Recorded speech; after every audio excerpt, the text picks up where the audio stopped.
Le 13 novembre dernier, le président de la République a annoncé aux Français qu'il engageait une réflexion et une action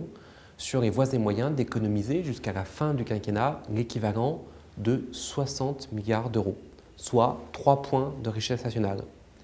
Depuis plusieurs mois, l'Institut Montaigne travaille sur un rapport qui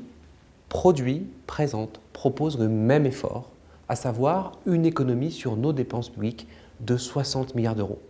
4 fois le produit de ce qu'on a appelé la RGPP, la Revue Générale des Politiques Publiques, menée sous le précédent quinquennat.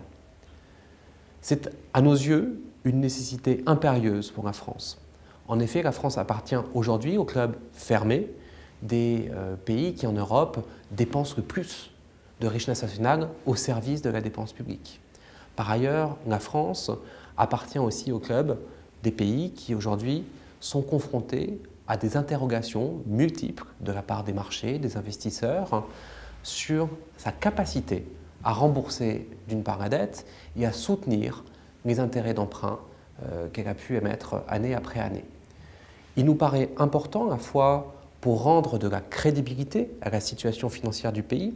et en même temps pour permettre que les entreprises retrouvent des marges de compétitivité, que soient allégées significativement d'ici à la fin du quinquennat les dépenses publiques. Plusieurs pistes très concrètes sont ouvertes dans ce rapport, aussi bien sur le fonctionnement des fonctions publiques, sur la gouvernance évidemment des finances publiques, mais aussi, et c'est plus nouveau, la problématique de ce qu'on appelle les dépenses d'intervention, les grandes politiques publiques conduites par l'État, aussi bien en matière de logement que d'assurance maladie, que d'allocation chômage, que de politique familiale et un certain nombre de subventions que nous regardons à la loupe, dont nous pesons à la fois le poids sur les finances publiques, dont nous pesons également l'efficacité globale et dont nous interrogeons la pertinence sur le long terme.